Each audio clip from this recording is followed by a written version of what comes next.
dressed up for the part. Go live. Okay. You do live in Memphis, don't you? I do. All right. Good afternoon, everybody, and welcome to the 3:30 E911 board meeting. And with that, we have an Everbridge presentation with Miss Jessica Collins and Ted McEldowney. Sorry, I probably butchered that, but Downey. anyway, I'll give it to you all and take it away. I still mess up his last name. Hi, everyone. As you just heard, I work very closely with Ted. He's our senior solutions engineer. And I think it was about 2 weeks ago, we presented to Jim and Lori on potentially upgrading your current Nixle system to the entire Everbridge suite, which does include a few more features and functionality in addition to something called resident connection. So we would be able to reach, I think it's north of 75% to 80% of your county. It does not depend on the adoption rate of your citizens, and it's also unique to Everbridge. So I thought if I switched it over to Ted, he could show kind of the interface of resident connection and then just dive into Everbridge and kind of the additional capabilities that you would receive if you were to upgrade. I did send over the pricing increase, and it includes the credit for Nixle over to Jim and Lori. But please let me know if you need anything else, and I'll switch it over to Ted. Thank you, Jessica, and welcome everybody. My name is Ted McEldowney, and I am, as Jessica mentioned, actually I need to share my screen. Let me give you authority. Hold on. Thank you. And while that's happening, I'm a solutions engineer, so I will do the bulk of the demonstration today. We'll kind of go over the platform here.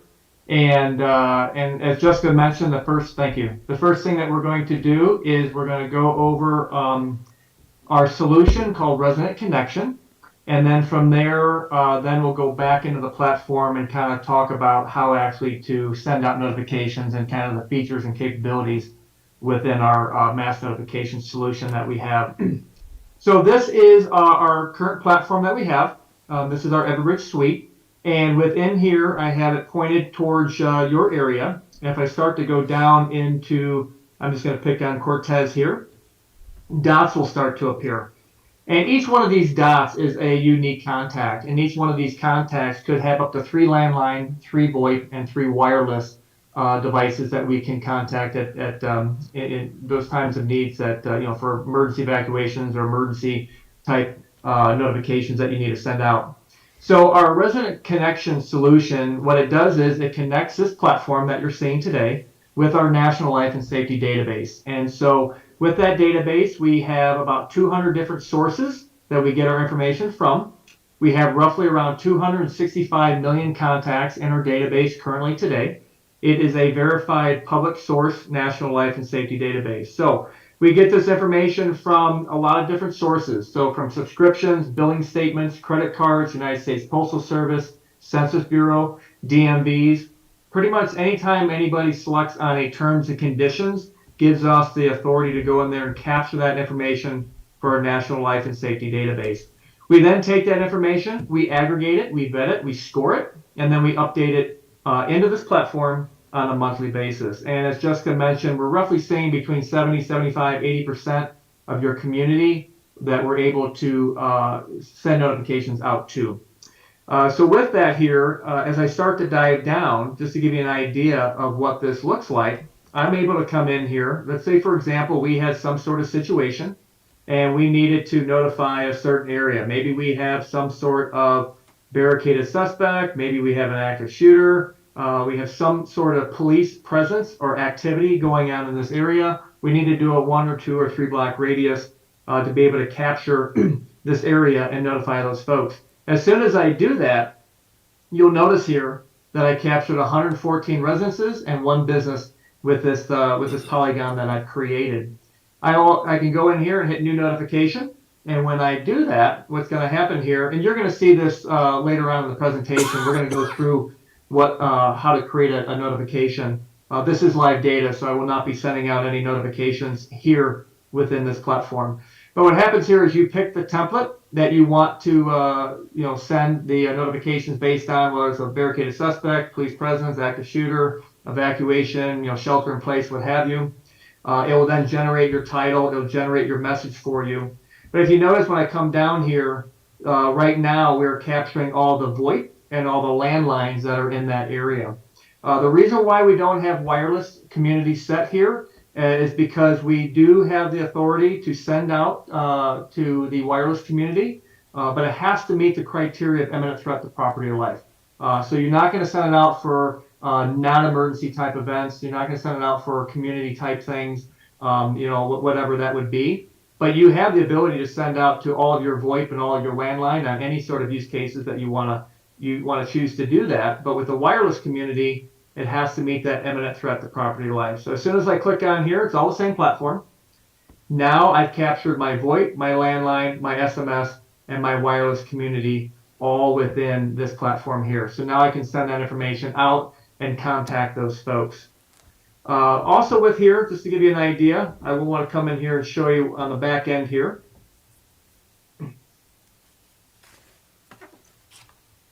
As I go through here, this is the data that we have. I'm going to go ahead and just pick on one that's got multiple devices here. So this is what it looks like. This is going to be where that person resides here based on our profile that we've created. This is the best ability that we think, the most accurate profile that we have. Here is his address.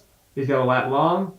This is the geo precision to the street. So 96% of our data is either to the rooftop, the center of the parcel, or the curb. In this case, it's the street.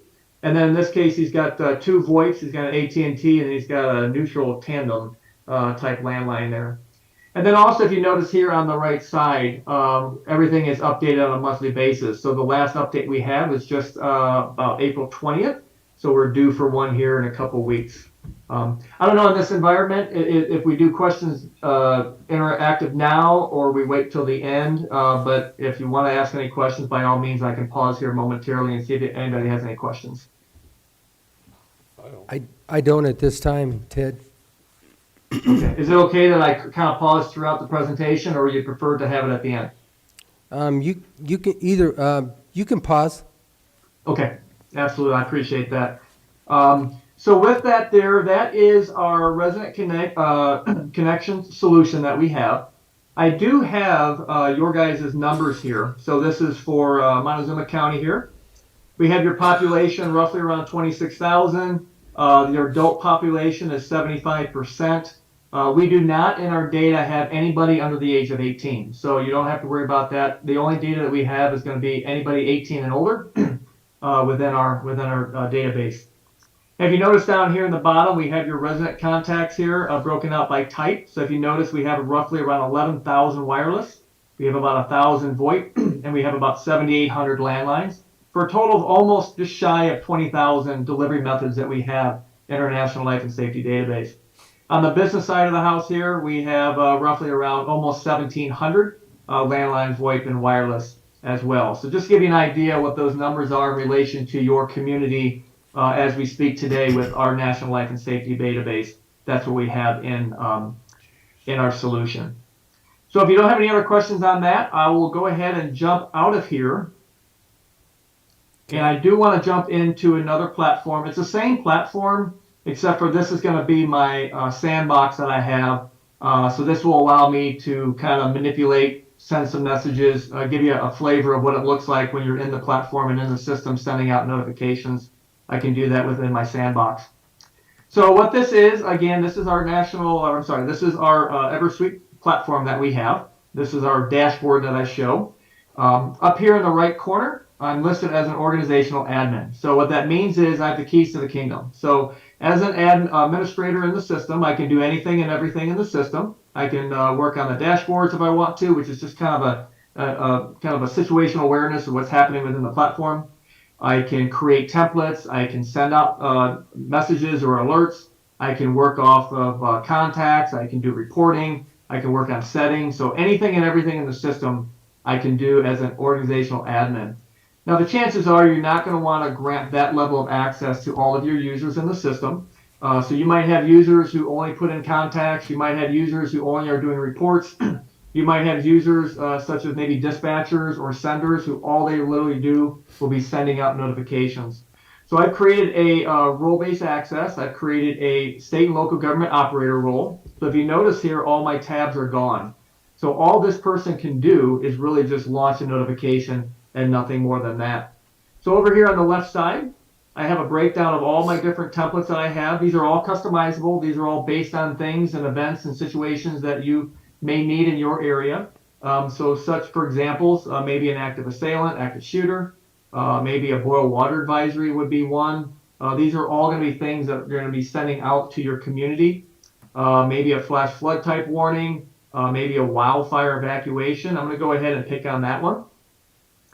So here's your wildfire evacuation. If you notice when I click on here, it's a form that comes up for me. So we call them form-driven communications.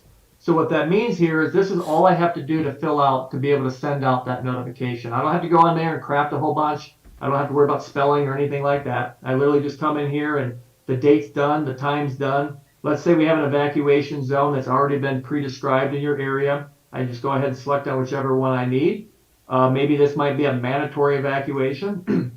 We do have mapping capabilities.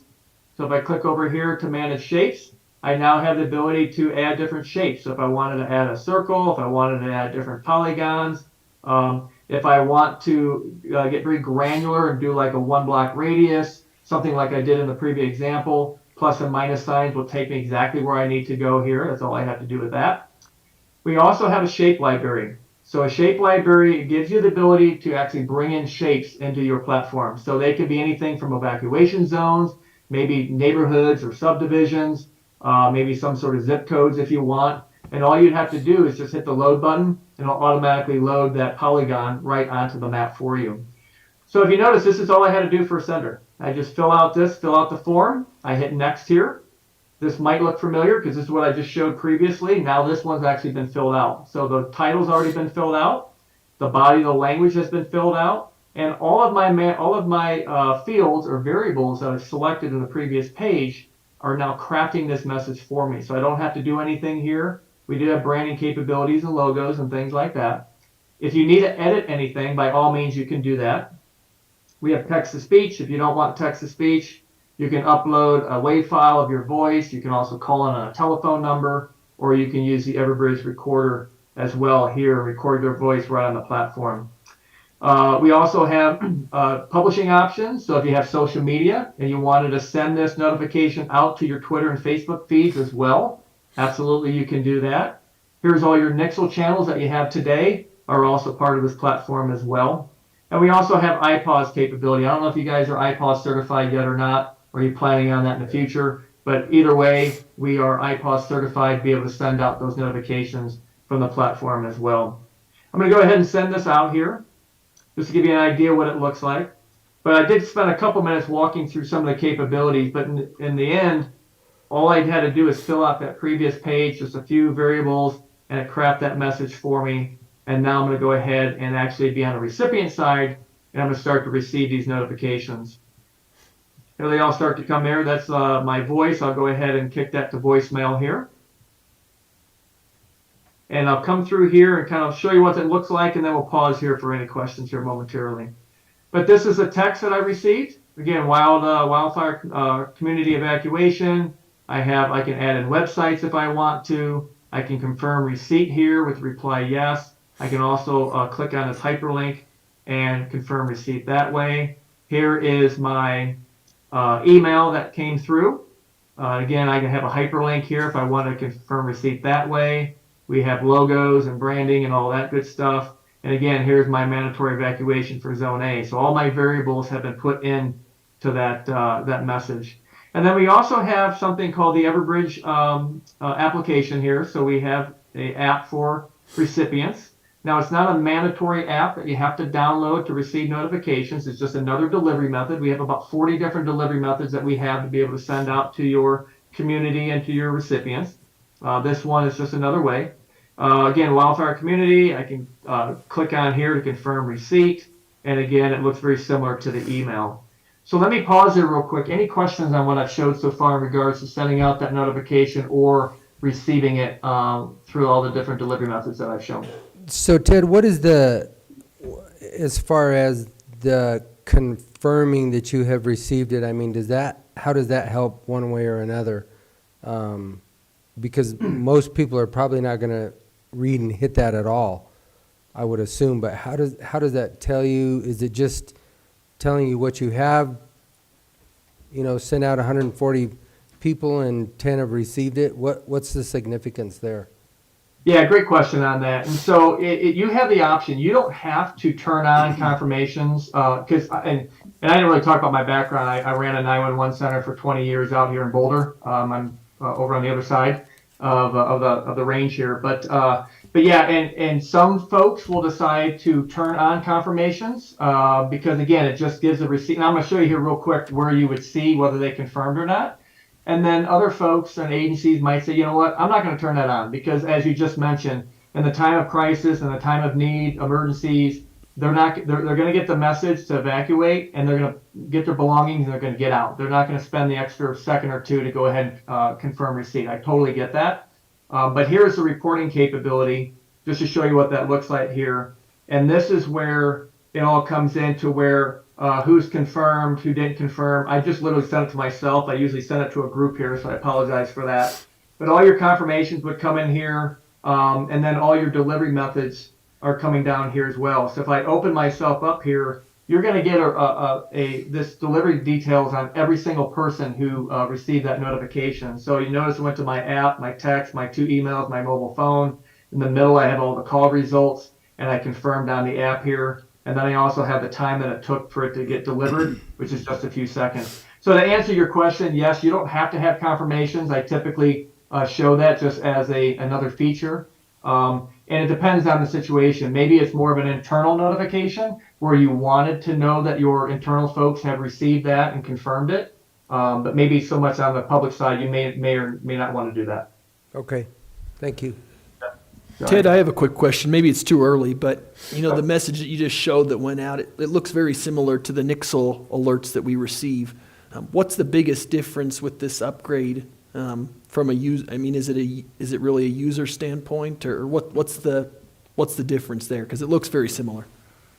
Well, I think there's a lot of differences in regards to that. Number one is the resident connection solution that we have. We have that with our mass notification, which is what I'm showing you now. We don't have that with the Nixle product. So that is one differentiator. Another one, too, I think is, again, it's the way in which you can use your form-driven communications. Makes it a lot easier to be able to send out different alerts based on here by just going ahead and filling this out. We also have another capabilities called scenarios. I'm going to talk about that momentarily. And with scenarios, we also have the ability to send out, and I don't know if your community, if you need to send out notifications in multiple languages, but we can support that as well. So there's definitely a lot of add-on and plus features between Nixle and the upgrade to the Everbridge platform. Did that help answer that question? I think so. So it's really going to be more helpful for the actual person inputting the information. It's not going to be a big difference on the receiving end. Is that an accurate statement? Yeah, I would say that's an accurate statement. Okay. Yeah. Well, let me, what you mentioned earlier, so we have 5,800 people that get emails. I'm sorry, 5,800 plus or minus. They get text messages, and we got 20, I didn't look it up recently, but we got 2,400 people that get email. So we're getting 8,000 people that get a message, and they have to sign up for it because we don't have the wire set up because it cost us so much through the CenturyLink. Now we're actually, with this system, adding up the residents and businesses, we can send this out to 21,000 people. Or I can, when I get a gas leak down south, I don't need to send out a message to Cortez zip code, which will get everybody in town knowing what's going on, which I really don't have to. I can circle that residence, hit the button, and just get them. Or if I'm going up 491, I can, with iPods, of course, I send that out for truck drivers. But using this, I can surround an area and send out evacuation quicker by getting these residents in voice. It'll actually collect everybody in that area. So like Upper Dolores, it starts flooding, I can zap it and go for it. If it's intimate, of course, I can use iPods, which I have now. I can do almost the same thing. But this will allow me to say, we got a gas leak or shelter in place, and it collects those other residents that are gonna be plugged in now, where prior to this, or even now, we don't have those numbers. So that's one difference that I know of. And so that's not possible with the Nixle system? No, not currently, nope. Yeah, if I can jump in there real quick, and I really appreciate you bringing it up because that is a huge differentiator. Because what you have with Nixle right now, it's a keyword. We call them keywords. You sign up for it. So whether it's a zip code or whether it's a keyword that you create, it's not geofenced at all. So anybody can sign up anywhere. So when you go and you send, let's say, for example, you want to do, like it was mentioned, I'm going to go ahead and actually go into my universe tab here and show you what that looks like. Because now you can actually geofence. So if I have an area and I want to go, let's say, for example, that gas leak, and I'm going to dive right into Cortez here. And let's say I have an area that I want to go ahead and do a polygon around, look at that, if I hit the right button here, around just this area right here, I can do that. You can't do that with your current Nixle platform because everybody who is in that area or in that zip code is getting that notification versus this, when you do a polygon, you are only grabbing the folks who are actually in this polygon area who live or static in this area. These are residents of them. If they're outside of here, they're not going to get that notification. And then regarding iPause is a great tool, but the problem is with iPause, you can't get specific like here. So when you go and you hit iPause and you hit a cell tower, you're going to get bleed over, you're going to get more expansion than you would versus I just need this area right here to notify these folks of this situation that I have. So hopefully And also, remember with Resident Connection, we are updating it monthly. So we're aggregating it, scoring it, and then updating it so that you don't have to. And then we're also grabbing all of your Nixle information today, so you won't lose that. And we're going to bulk upload it so it's all under one platform. So you'll still have those specific keywords as well. And then with our data management system, we're able to refresh that information on a daily basis. So if you have an employee who left or changed their phone number or email address, and then again, we're able to upload all of the Nixle keywords as well. So just, you're bringing up all the things I wrote down somewhere else. So with this too, if I did iPause right there, it'll hit cell phones that are in that square, not outside. If we use this, I can actually get their cell phones when they're at work. Whoever's in that little polygon, is that correct? that is correct. Yeah. So wherever the tower is at. So let's say the tower, for just for purposes here, the tower is actually in this polygon. If you hit an iPause alert, what's going to happen is it's going to hit that tower, and any cell phones that are currently attached to that tower at that time. That's why you mentioned the truckers going up 491. If they go through and their cell phone will hit that tower, they would get that notification. But I do have to say that this is a very small polygon for an iPause alert. It's gonna be a lot wider than that. It's gonna probably hit the entire community, if not the entire town, with an iPause alert, just to give you an idea with that. That's where Resident Connection is very powerful in regards to that. Especially if you need to evacuate a specific area and you don't necessarily want everyone to be, there be like an uproar and everyone try to get out at the same time when some of your population might be more vulnerable or in more immediate danger.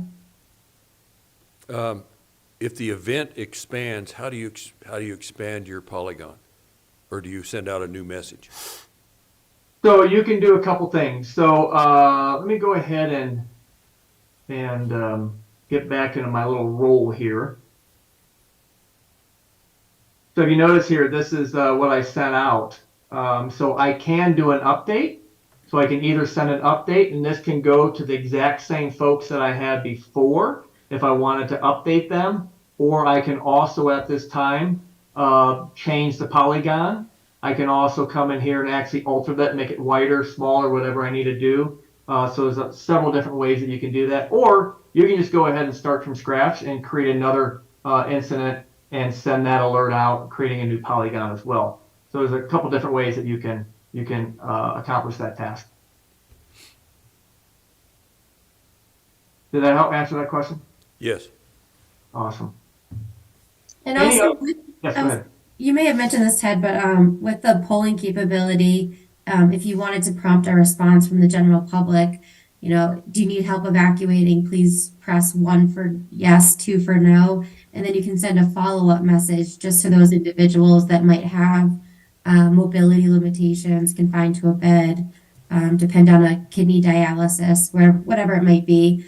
You can really get granular on who you notify and what you ask.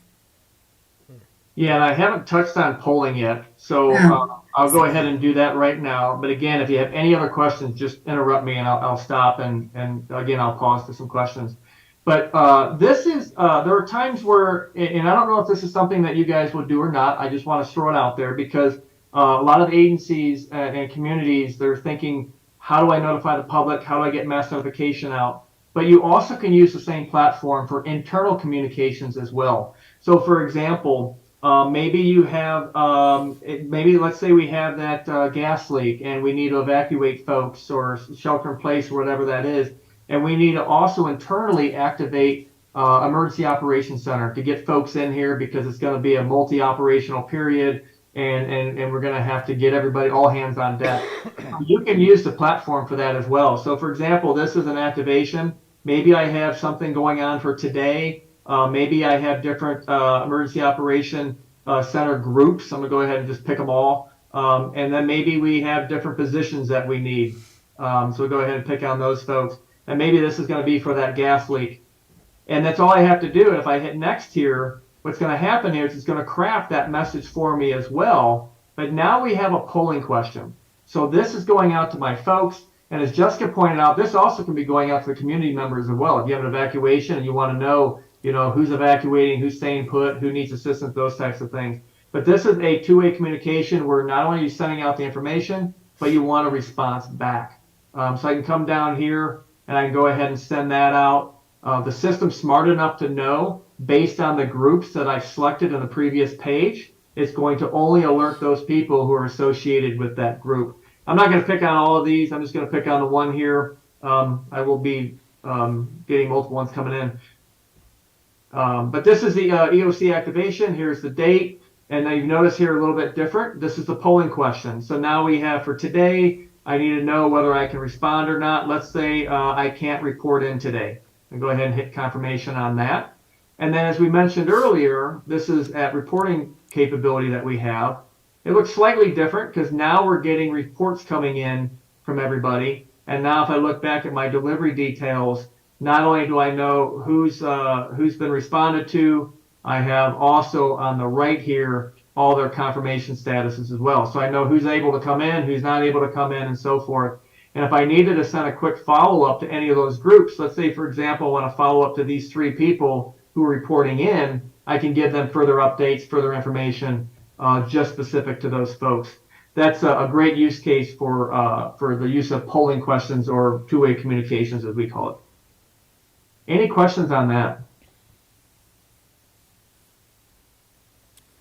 I have none. Awesome. No questions? None. Okay, awesome. Thank you. I'm going to keep going here. We also have scenarios. And so I kind of lightly mentioned that earlier. So as we all know with different events, a lot of times you have to notify multiple groups saying multiple different things. And so what we don't want you to do is go in the system, send one notification out to your community, go in again and send another one out to your command staff or your upper management or city council, and then you send another one to your internal groups. You can actually create scenarios to where it looks very similar to what we just done. I'm going to go ahead and do an effective date, say it's a high severity. I'm going to go ahead and just do a shape library. I'm going to go ahead and do my subdivision here. And then that's how easy that is. Now, when I hit this send button, which I won't, it's actually going to send out 3 notifications instead of just 1. I'm going to go ahead and review those. This is what's going to go out to my community. letting them know about flooding, what to do with flooding. Here's a polling question, as Jessica mentioned earlier, letting them know whether evacuating or not. At the same time, I'm going out to my command staff or command structure, letting them know what's happening, but I'm also giving them the chance to jump onto a conference call, talk about next steps, situation awareness. All you have to do is get that phone call, hit 1, and they jump right on that call. And then I have one going out to my public information officer, giving them the information as well. So you can send out multiple notifications with one click of the send button with scenarios. And again, I don't know if multi-language is a need in your community, but if it is, that's how we do that as well with scenarios. If I click on here, this is one where it's a boil water advisory. It's actually going to go out in English. This one's going to go out in French, and then this one's going to go out in Spanish. Not only do they not get not only do they get the text version, but they also get the voice as well. Just to give you an idea what that sounds like. El aviso de hervir agua está en vigor hasta. Advertencia de agua potable. So that's what that is. So we use scenarios to be able to send out multiple notifications in multiple languages. Any questions on any of that? One quick one. When the message comes in, will it say this is an advisory or a message from Montezuma County Emergency Operations or whatever, rather than Everbridge? Absolutely. Yep. You have full flexibility on that. So what I've done is when it comes through my phone, I actually save that phone number and I just put Everbridge on it, but it could be whatever you want. You also, and that's a great question here, you also have the capabilities. I'm going to go ahead and show you here real quick. This is just a blank one. But if you notice here, you have the ability to decide on what the email display looks like. So when you send an email, you can have this be whatever you want. And then also that phone number. If you want that to be a non-emergency number or whatever number you want, you can have that changed as well. And this is defaulted based on whatever template you save. So this can be changed every single template that you have if you want. If you so choose to do that, you can do that. Thank you. You can also have it say like Montezuma alerts and then a semicolon for texting too. Yeah, absolutely. And then you also, when you get the voice, when it comes through, it could say anything like, whatever greeting is a greeting. Whatever greeting you want to have added to it, it's customizable as well. Can we add sounds? Sure. Ted, I have one other question, and this was kind of forecasted in the state legislature this year, but here in Montezuma County, we're unique, Montezuma and La Plata County. We have Ute language here, the only two in the state of Colorado. Do you have Ute language? Other than just Spanish, English, do you have Ute? That is a great question. We can give you a breakdown of all the languages that we have. I don't know if we have Ute. But we can break that down for you. And, Okay. And, They're telling me here it's not a written language, so, okay, never mind, might not be able to do that. They're Well, trying what to you find- can do, voice. if it's not a written language, but it's a voice language, what you can do is, so let me jump into that real quick. We have what we call as our members portal here. And so kind of like what you guys did with Nixle, you had folks sign up for, different zip codes or keywords or what have you. What you can do is you can even send a notification to all of your current folks, giving them a hyperlink to go over to a members portal, and then through your social media and everything else. And this is where they would come over and they would create their own profile. And so this is my personal profile here. I put in all my information. I put in all my different delivery methods that I want. I can also choose the order in which I want to receive those messages. I have the capability for that. Locations, I can put up to 5 different locations. So home, work, school, church, daycare, things like that. So if any polygons that you've created, if any of those locations fall within that, they would be notified as well. But then here is my additional information, and this is where I was going with the languages. So this is where the system gets notified of what primary language they want to be notified in. So these are just my sandbox. You can just have one in English, one in Spanish. If you want to have one for Ute, you can here. And what happens here is when you select that, then the system, when you go and you send that scenario, it will grab all those folks who wanted in Spanish, all those folks who wanted in Ute, and it will send those notifications out to those folks. That's how that works here. But to go back to scenarios, what you would do is you would create one for English, one for Spanish, and then one for Ute, let's say, for example. But then when you do the Ute one, you wouldn't have any text on it, right? You would have, or you could have it as Spanish, you could have it as English, whatever you want. But then you would create a voice recording in that language, and it would be pre-scripted. So that's where it'd be kind of hard to do it on the fly, but you definitely could have it pre-scripted to where it could be like short and sweet, where evacuate, shelter in place, don't drink the water because of boil water advisories, and you can send out those notifications that way to those folks. Would that be helpful? I mean, I'm looking at my emergency manager, just trying to figure out, I mean, I don't know, I'm asking a question. Would it be helpful or not? It might be It more of a would be, hindrance. I think if we had a pre-recorded, Mm-hmm. so I could set up a pre-recorded message, because I do send some stuff down south, and I've done it to help the emergency manager down there. And I mean, if it was pre-recorded, I could have several of those in there. Sure. I'd get with whoever needs to translate it. Maybe just do a standard type message. I mean, it'd be helpful, yeah. Okay, Yep, and you can definitely do it that way. It would just be pre-scripted to where, you would just send that out. And what's nice about with scenarios, it's not like you're sending one out in English and then you're going back and you're sending one out in Spanish. They all go out at the same time. They all get it at the same time, and they would all be relatively different. And for the Ute folks, it would be pre-scripted voice only. The other thing I want to touch on here real quick, and I know we're running out of time and I'm almost done here, is I do want to talk on special needs.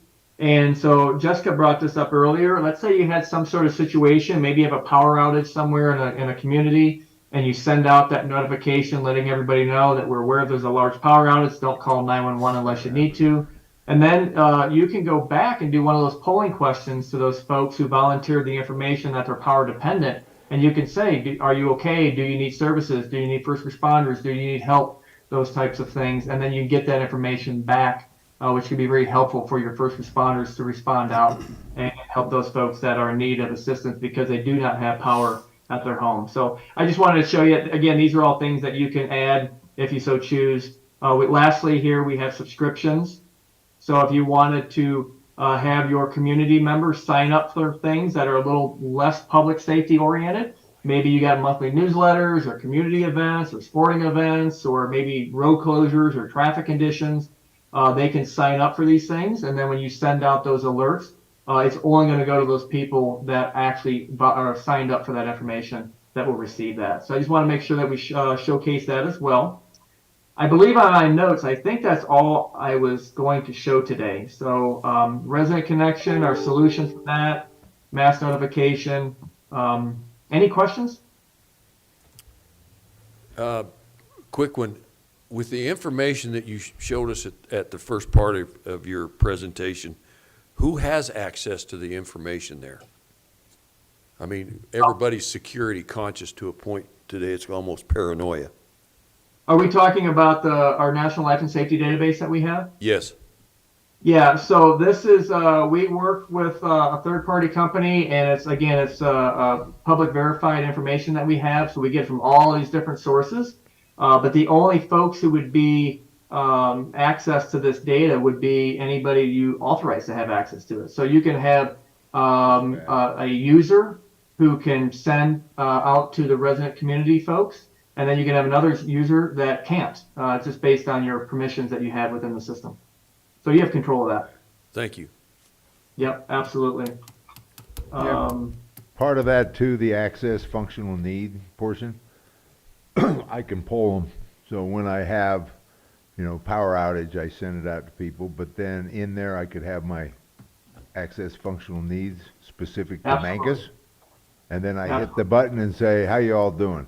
Now, and it does save me time, but I tell you, the community really likes to get feedback. When I call them personally to find out how they're doing, they really appreciate it. So having that would actually cut it back real quick. I actually know them by their first names in Mancos. And so it's just a really handy tool, and then I can see when they reply, yeah, I'm fine, or hey, I need a generator, or whatever. So that's a really handy tool, I think, and that's HIPAA, of course, but I have the rights to that, nobody else, so we could kind of keep it at that, but most of Yeah, those, Yeah, I was gonna say, and you can port that into the system, and then you can have it through role-based access where only you have access to those contacts. right, Absolutely. yeah. Thank you. So Yep. now I'm gonna go, Ted and Jessica, to the cost. So the cost that I'm looking at here, it says 31,000 mass notification pro of 6695.84. The resident connection, another 1,900, and then an upgrade credit of 5,800. So a 1-year fee is gonna be 2713, but what are the fees after that? I believe that's the cost per year. Let me double check, because I don't think I think I had waived the setup fee. Let's see, because the setup fee would be a one-time cost. Correct. It has no setup fee or professional services fee is what I'm looking at.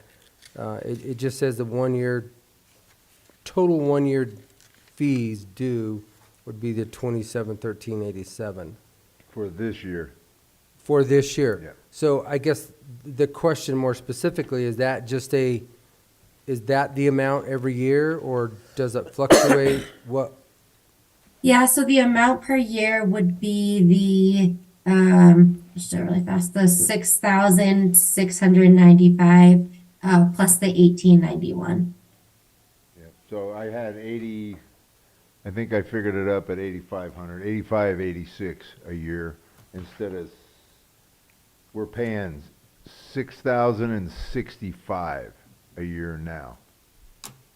Yeah, and I had actually had approval at a discount. It was about 35%, just because you are a current customer today. So it would be, yeah, the 85, 87 per Okay, year.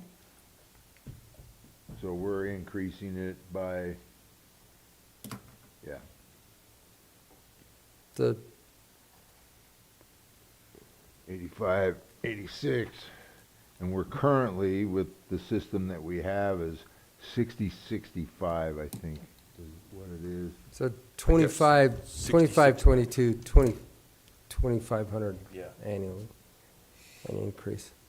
And then that would stay the same as long as we don't go over the 31,000 as far as residents, because I guess that would be your criteria. If you have more residents, then obviously it would be more money going above that. Is that correct, the way I'm looking at this? Yeah, I mean, unless it's going up by like a substantial amount, we do usually go off the current or the last fiscal year. So it probably would stay at 31. It's not a huge difference. I mean, the growth I do see is very minimum as far as the quantity goes. Usually that always stays the same, unless you have, you now have 55,000 residents. Yeah, and I don't see our growth significantly changing. I mean, that would be 5,000. Yeah, that would be a good growth. problem to have, but we don't see that usually anywhere, big or small areas. Okay. I think that's all that I have. Commissioner, do you have? No, thank you for your presentation. I don't have any more questions right now. Yeah, of course. And if you think of anything after this call, feel free to ask Jim or Lori or reach out to us directly, and we can answer those questions. Oh, and one thing that they're gonna put on this contract, the contract, of course, if we go for it, it will start, I think, June 1st, not May 1st, so the cost will be a little different. And they're also adding in there Dolores County, because this board represents Dolores County and for 911 stuff. And I've sent out messages for him, and he sent them out for me when we're both busy doing something else. So we work together on this system, Nixle, so we would be doing the same. So it's still the same, and it's the same price that we have now, or what's been presented in both And in the counties. supplemental notes, I did put in Dolores County is included in this as Right. well. I would just have to change to your point if you wanted the start date to be June 1st instead of May 1st. Okay. Okay. All right, thank you guys for the presentation, I appreciate it. Thank Absolutely. you. Thanks, Jim. Thanks, everyone. Thank Thanks, Ted. you. Bye-bye. Take care. Bye. And Lori couldn't make it, she had another meeting she had to really attend, so. But that explains it a lot better than I tried to. And, So, so then Dolores County is in there, so that'd be another 2,000 people, because this was based off of 26,000 right, but people, it's so we'd same- have to add that to 28, Same price. 23, I think, is what she said, that on this quote, she Yeah, just until you added go up the to- name in up there. to the 31,000 we're Yeah. all, We'll which be we're not. okay. We'd still be only at 28, we'd be under 28.5. Right. So, okay, do you guys have any questions for Jim? So the old contract for this 66.95, that's what we've been paying every year. Yeah, we've been paying, 66.95. For the, well, that's, yeah, And that included that's Dolores the Mass County. Pro. I think Lori told me the bill came in, I don't know if you guys got it already. It was, 6,065, yeah, Yeah, we have That's what we're budgeted paying. 6,100 yeah. for that, yeah. was it 6,100? Okay, so that's what we normally put out, so. How long have we had that going, Jim? Do you know? How long? How many, is this the first year? I mean, it's somewhat new, right? The Nixle The stuff? Nixle? Yeah. No, It's it's, been around a It's pretty while. Has it? Okay. yeah, it's, I think it started, we were all trying to discuss whether to go to Code Red or Nixle. It Yeah. was a big deal. That was quite some time ago, because La Plata County was doing the same. La Plata went with Code Red, which I actually like this better than Code Red. Works better, easier to follow for simple people like me. But it's been a while. It's been a ways back, yeah. And we just keep paying it, and like Lori said, we got rid of paying that extra fee from CenturyLink, trying to get resident costs, because we didn't always use it, where this is Right. automatic now. So we can actually capture 85% of our, 80 to 85% of our people, where before I'd just pleading with people to sign up on Nixle. So for evacuation and, you know, major stuff, this is really nice to have. Just polygon it and go for it, so. Good for the public. And again, it's an upgrade. I don't know where it's headed. I don't know, like Apple phones or Androids, as you upgrade, they keep adding a little more, but this, I think once we get this is good, and we don't need any other modules. And I think when you start adding those other modules in, that's where you pay so much per module, kind of like an RMS package, eForce and all that stuff that we do. So this is kind of that one big package, which is nice. And then it allows me to poll my EOC staff, or poll people for overtime, cops needed right away for evacuation, or come in and cover shifts, so you can throw it all out at once. Just pretty good system. Saves time, especially when you're running around as a division soup. I just needed a radio. I know, right? Would have been handy if I'd have just read my text message, I'd know what you were doing. Yep, Yeah, that's true. I know. So, anyway. Okay, well, that's in front of us, gentlemen. What's your pleasure? Do you want to, Yeah. we are in a board meeting, so we can't make a decision on this today. There's a copy, I believe, there's a copy of what I was sent. Is that the new one? Because it, I mean, you can say yes to it, and I'll get you the updated one. Is this, This was the one that. I think it's the updated one. is It it? shows the 271387 is what, yeah, it's the same. So that's the same thing that was in the package. Yep, that's, yeah, same thing that was in the packet. Okay. What's your pleasure, gentlemen? We have, I did look at the funding with Travis, and there is enough money for that. Basically $2,700 upgrade. So, You okay? Yeah.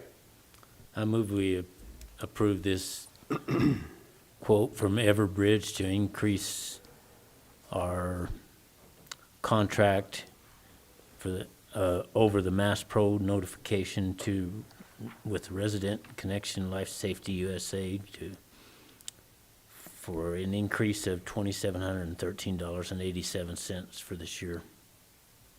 Starting May, when'd you say? June. June 1st? June. Starting June 1st. But if it starts June 1st, then the rate's going to be lower, right, Jim? It will be prorated Close. because this is a Yeah, year she'll unless it prorate just it. carries it. Yeah. Okay. I'll second that. Okay, it's been moved and seconded to accept a proposal from Everbridge for the alerting system in the amount of $2,713.87. Any further discussion? No. All those in favor? Aye. Aye. Okay, and before I sign that, I went right by the minutes, so I apologize, gentlemen. Do you have any additions or corrections to our last E911 board meeting? No. No, I don't. I move to approve the proceedings of the E911 Board of Commissioners meeting for Montezuma County for May 1st, 2023. As Second. presented. Yeah, second. Okay, been moved and seconded to accept the proceedings of the E911 Board of Commissioners, Montezuma County, May 1st, 2023. All those in favor? Aye. Aye.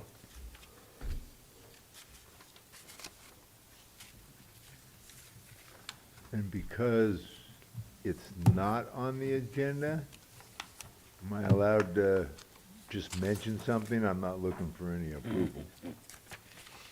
I don't know. Is it related to E911? Yep, Yeah. You've used up a lot of your time. I don't know.